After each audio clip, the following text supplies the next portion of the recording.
Advocate Balachandran എന്താണ് പറയാനുള്ളത്?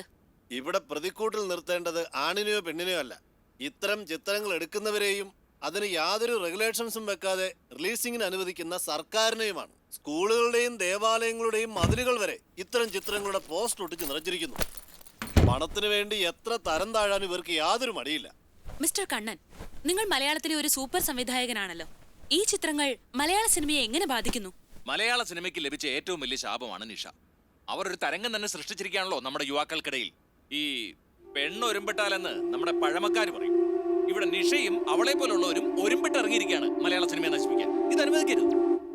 ഈ 100 മെസ്സേജ് എന്റെ ഫോണിലുണ്ട്.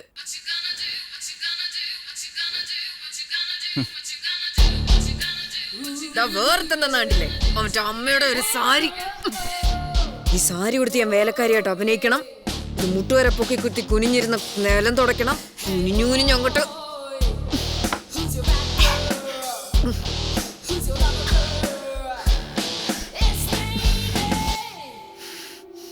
കുനിയാൻ പറയുന്നത് എന്തിനാന്ന് എനിക്ക് നന്നായിട്ട് അറിയാം. അത് കണ്ട് വെള്ളം ഇറക്കാൻ കുറെ അവന്മാർക്ക് അത്ര കളഞ്ഞാ പോരെ. അഴുത പോലെ കുറയണം മറന്നോളും സാധാരണ മൂർത്തികൾ. ഓ, ഇവരെ കൊണ്ടാണല്ലോ ഞാനിപ്പോ ജീവിക്കണേ. അത് ഞാനങ്ങ് മറന്നു.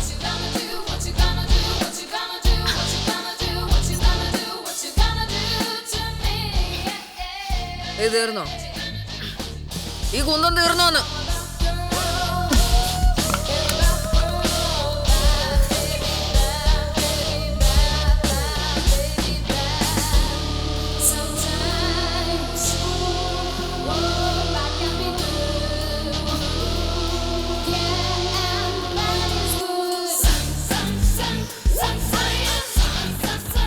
വീടും ആരാധകർ ആരും വരുന്നതിന്റെ അഭിനയം കാണാനൊന്നും അല്ല, മൂടും കാണാൻ വേണ്ടി തന്നെയാണ്.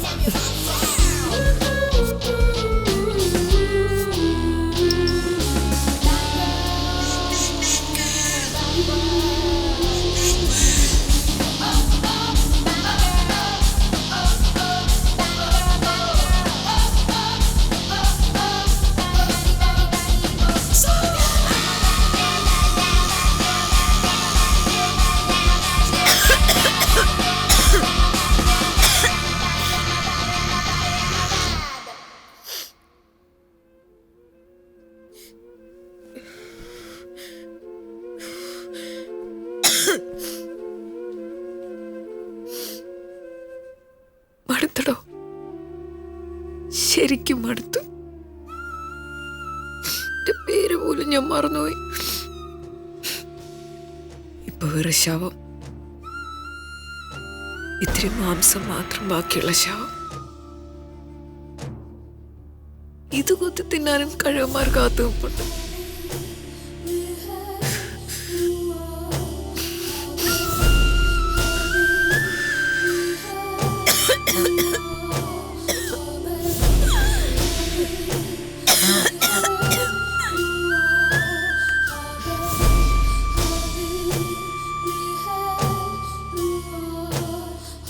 ഞാനൊരു പെണ്ണല്ലേടോ, ആരോടൊക്കെ വാശി തീർക്കാൻ വേണ്ടി തുടങ്ങിയതാ. അതെങ്ങനെയായി?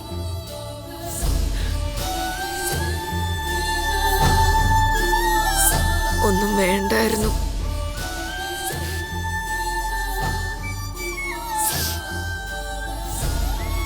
ഇനിയിപ്പോ പരാതി പറഞ്ഞിട്ടെന്തിനാ?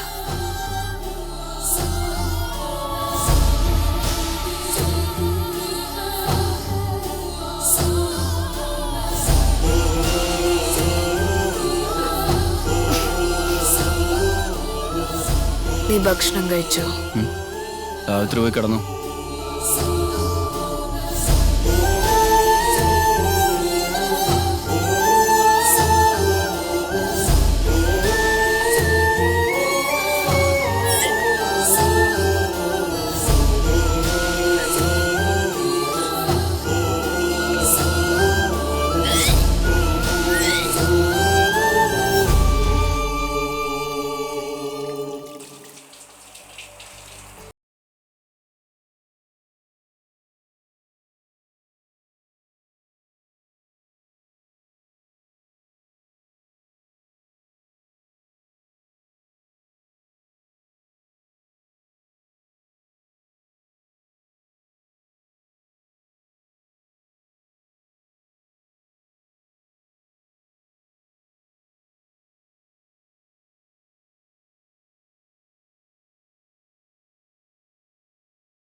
மல்லே கொஞ்சம் சீக்கிரம் மாமா. இது உள்ள வச்சுட்டு வந்துடுறேங்க. ഹലോ അമ്മ. സെൽവണ്ണ അഡ്വാൻസ് തരാമെന്ന് പറഞ്ഞ പ്രൊഡ്യൂസർ ഇതുവരെ വന്നില്ല. யாரு? அந்த செட்டியாரா? அவர் கண்டிப்பா வந்துடுவாரு. ഓ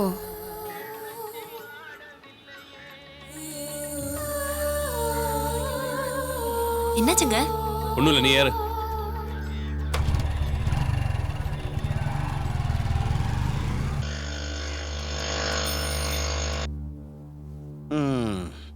ഈ ചെട്ടിയാർ സാറിന്റെ പടത്തിൽ ആദ്യമായിട്ട് അഭിനയിക്കാൻ കിട്ടുന്നത് നിന്റെ ഭാഗ്യവണ്ണേ. സാറൊന്ന് കരിഞ്ഞ ആ നീ നാളെ സൗത്ത് ഇന്ത്യയിലെ നമ്പർ 1 സെക്സ് ബോംബാ.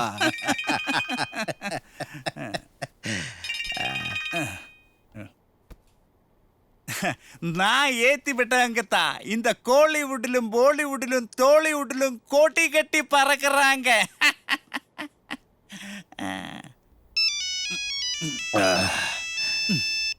ദേ വിളിക്കുന്നു നിഷ. ആ. Hello madam.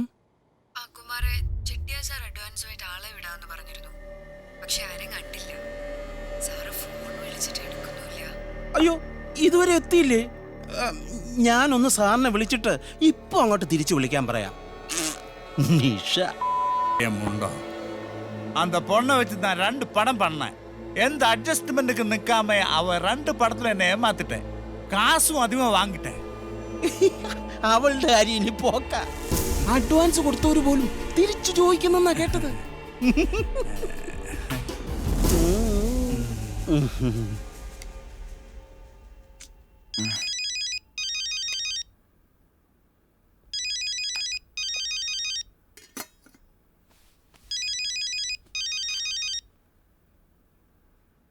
ഹലോ.